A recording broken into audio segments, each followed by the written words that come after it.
C'est le 20h. Bonsoir à tous. Tout de suite, le sommaire. Le porte-parole du gouvernement Wilfried Rongbedi était le dimanche 8 septembre dernier sur l'émission Questions d'actualité de la télévision privée d'An TV. Il s'était prononcé sur plusieurs sujets, dont celui tant attendu par le peuple, les mandats d'arrêt décernés par le Togo dans l'affaire Steve Amoussou. Priska Awassou était sur le terrain pour recueillir quelques avis. Et puis, première édition du tournoi de l'unité organisé autour d'un match d'ouverture qui a opposé l'équipe de Domé 1 et Bokissa. C'était le samedi dernier à l'école centre de Domé 1 en présence de l'honorable Joël Bossik-Bonon. Les détails dans ce journal.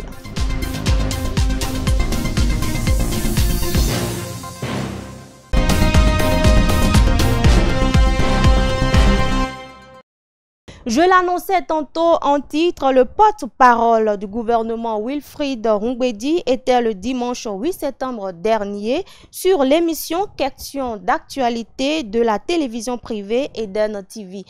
Il s'était prononcé sur plusieurs sujets, dont celui tant attendu par le peuple, les mandats d'arrêt décernés par le Togo dans l'affaire Steve Amoussou et l'action judiciaire contre les présumés ravisseurs. Nous avons tendu le micro à quelques citoyens pour avoir leurs avis. Suivant. Au cours de l'émission Questions d'actualité, le porte-parole du gouvernement Wilfried Léandre Rongbedi s'est prononcé sur le dossier Steve Amoussou et les mandats d'arrêt requis par le Togo. Interpellé sur l'action judiciaire contre les présumés ravisseurs de Steve Amoussou, il affirme: le Bénin vient de faire un procès aux personnes mises en cause. Celles qui ont été reconnues coupables ont été condamnées à des peines de prison ferme et à des amendes. Qu'en pensent les citoyens de la ville de Cotonou? Quelques-uns se prononcent. Je vais vous dire aujourd'hui que ce dossier-là est devenu un peu complexe. Complexe parce qu'il y a beaucoup de foi autour de son enlèvement. Comment il a été enlevé? Comment se fait-il qu'il s'est retrouvé dans la main de la police? Comment se fait-il qu'aujourd'hui, c'est la justice qui en parle? Mais si le gouvernement dit aujourd'hui que ce n'est pas un problème du gouvernement, nous en prenons hâte. Parce que nous sommes des citoyens. Et nous devions quand même respecter ce que le gouvernement nous a servi, puisqu'on attendait la réaction du gouvernement depuis. Et qu'elle est venue soulager certains. Qu'on cesse de tromper le peuple. Un gouvernement sérieux ne peut pas dire ce qu'ils ont raconté là. Non. Mais quels sont ceux qui sont allés arrêter Steve Alomé? Mais est-ce qu'ils ont passé par la voie légale? Maintenant, quand le colis est arrivé, la bœuf l'a reçu, non? La criette l'a reçu. Et on l'a envoyé en prison sous mandat de dépôt. Il n'est pas encore jugé. Mais ces institutions-là appartiennent à qui? À l'État béninois, dirigé par le président Patrice Talon. Ils ne peuvent pas dire qu'ils ne sont pas au courant, ils sont au courant. Mais qu'ils sachent qu'ils ont violé l'espace territorial togolais. La défense des violences basées sur le genre a été au centre de la 4e édition du programme Renou Chigan, un programme initié par Young Leader of Benin au profit des jeunes et qui s'est tenu samedi dernier dans l'amphithéâtre Etisalat sur le campus de l'université d'Abomey-Calavi. Plusieurs activités ont d'ailleurs meublé la séance de sensibilisation. Plus de détails avec Judicaël Davor.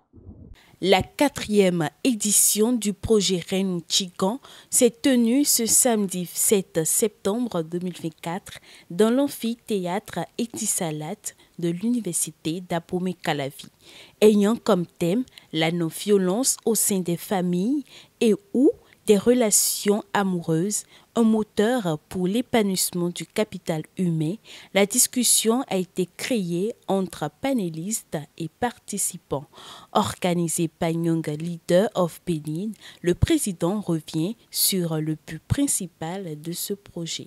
Renouchigan, c'est un cadre de concertation pour les jeunes comme nous pour venir chercher des repères à l'école de nos aînés sur la vie de couple et également pour discuter des enjeux liés à l'égalité des sexes, l'équité et comment réussir à construire un foyer stable, épanoui. Cette année, le choix a été un peu difficile, mais c'est fait parce que nous voulons, à travers ce programme, réussir à toucher tous les domaines et à montrer surtout l'impact tant négatif qu'il y a sur, je dirais, l'impact négatif qu'a la violence sur la vie personnelle, la vie d'une personne, sur sa communauté, sur la société en général. Les participants ayant activement pris part aux différentes activités se prononcent. Je retiens que la violence ne résout rien, tout part de la communication. Dans un foyer, on ne peut pas se lever et commencer par...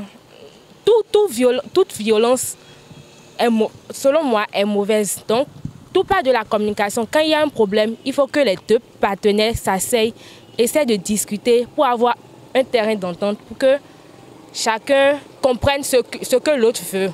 Les panélistes qui ont été choisis n'ont pas été choisis par hasard. C'est des hommes de vision, des femmes de vision qui défendent la cause, qui ont, je vais dire, le profil qu'il faut pour quand même pouvoir intervenir sur ces sujets-là. Alors déjà, leur intervention, je juge opportun déjà de notifier que quand nous parlons d'égalité, quand nous parlons de la couche familiale, il n'y a pas question de parler d'égalité parce que, comme l'a dit le vice-doyen tout à l'heure, pour parler d'égalité, il faudrait qu'on puisse avoir les mêmes caractéristiques. C'est intéressant parce que les dames qui ont été auditionnées sont franchement compétentes. Quand elles parlent, on sent qu'elles maîtrisent en fait leur sujet et c'était clair à mon niveau. Massime Jean-Claude Hunyovi, parrain de l'événement, il reçoit des remerciements ainsi que les autres partenaires. Nous lui devons énormément, nous lui devons gratitude, nous lui devons respect. Et parce que c'est, pour la petite histoire, depuis la deuxième édition que nos routes se sont croisées. Aujourd'hui, nous sommes à Haïti Salade, pas sans son implication. Sans lui, nous ne serons pas forcément là. Et aussi sans les partenaires qui nous ont soutenus, sans les panélistes aussi qui ont accepté venir partager leur expérience de vie avec d'autres jeunes. Je pense que c'est tellement beau, c'est des valeurs que nous devons inculquer en tant que jeunes. Notons que lors de ce projet Renouchigan, coordonné par Chimène Adjou, plusieurs activités ainsi que des jeux de société pour les jeunes étaient au menu. Parlons sport à présent avec la première édition du tournoi de l'unité organisé autour d'un match d'ouverture qui a opposé l'équipe de Domé 1 et Kpokissa. C'était le samedi dernier à l'école centre de Domé 1 en présence de l'honorable Joël Bossik-Bonon, initiateur de l'événement au profit des jeunes de la commune de Zogbo-Domé. Suivons pour plus de détails.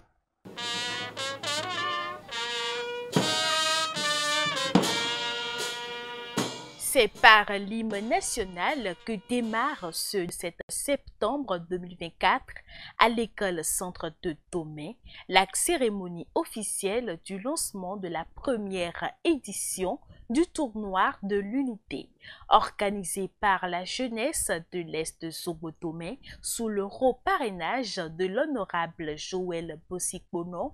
Ce tournoi vise à valoriser le talent des jeunes au plan national et international, réunissant ainsi donc 4 arrondissements pour ce tournoi tels que Domé, Kpokissa, Kousoupa, Avlamé. Le parrain de l'événement expose le but précis de cette initiative et donne des encouragements. L'Est de Zogbo-Domé est oublié dans toutes les initiatives qui concourent au développement de notre commune. Si j'ai accepté d'être parrain de cet événement, c'est pour révéler les potentialités dont dispose notre Est, les arrondissements de l'Est de Zobodomè, Domè, Koussoupa, Bokissa et Avlamè.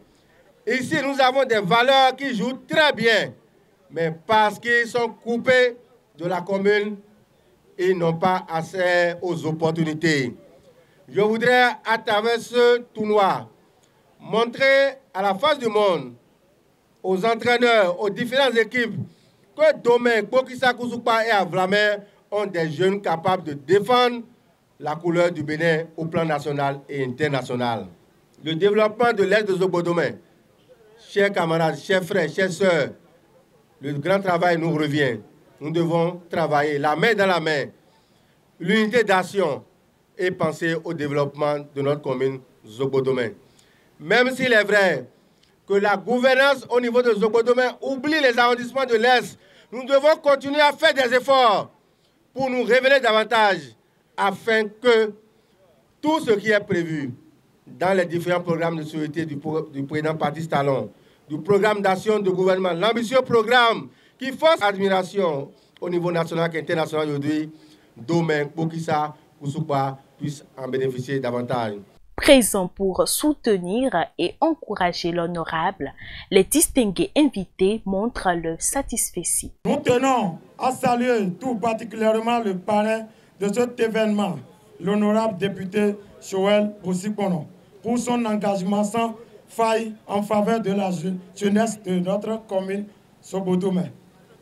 Grâce à son soutien, ce tournoi réunit aujourd'hui les jeunes des 4 arrondissements de l'Est de Zobodomè. Cet événement sportif se veut un moment de cohésion, d'amitié et de partage où nos jeunes talents pourront exprimer leur passion pour le football dans un esprit de fair play.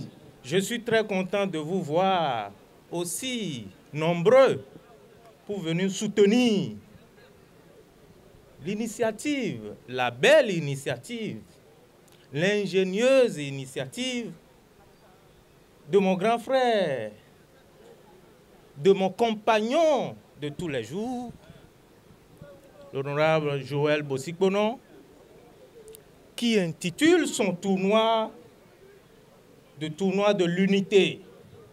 Eh bien, ça le caractérise. Joël Bosikpono, c'est un homme d'unité.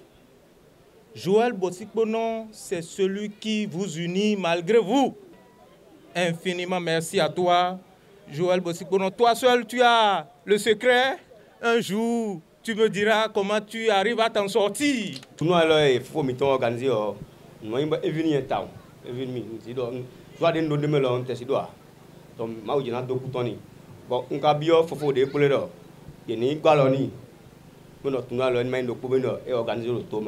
Cependant, c'est l'équipe de Domè 1 et Bokissa qui ont ouvert la compétition avec un match âprement disputé qui finit par un score de 0 partout. Capitaine des équipes, il s'exprime. C'est la première fois que nous venons d'assister à ce match. Et personne n'a même pas envie d'organiser ce tournoi ici. Et je remercie M. Bosikpono, Joël, pour que l'année prochaine, ça va un peu être facile pour ça. Première période, nous avons dominé le match. Mais contre les occasions ratées, on n'a pas pu marquer dans la première période. Donc le match a été un peu compliqué envers nos coéquipiers. Je remercie beaucoup notre organisateur Joël Bosikpono par rapport le bien ou bien l'effort qu'il nous a fait, l'effort qu'il nous a fait par rapport à l'équipe, par rapport le match. Il est à noter que lors de cette cérémonie de lancement, il y a eu la présence de plusieurs membres des autres partis politiques, des chefs d'arrondissement et de villages, ainsi que des têtes couronnées.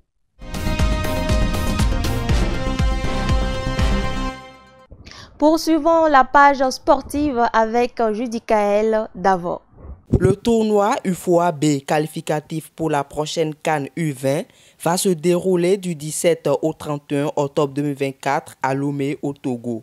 En prélude à cette compétition, le staff technique de la sélection a convoqué 35 joueurs, dont 4 gardiens, 12 défenseurs, 10 milieux de terrain et 9 attaquants pour un stage préparatoire.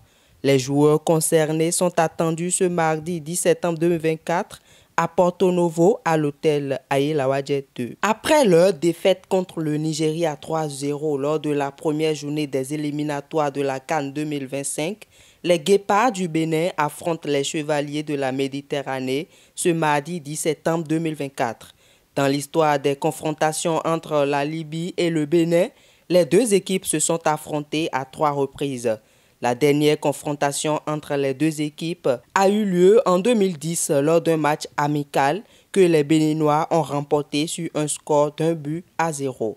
Le match Bénin-Libye se déroule au stade Félix Houphouët-Boigny d'Abidjan ce soir. Eh bien, c'est la fin de cette édition que je vous remercie d'avoir suivi. À la prochaine.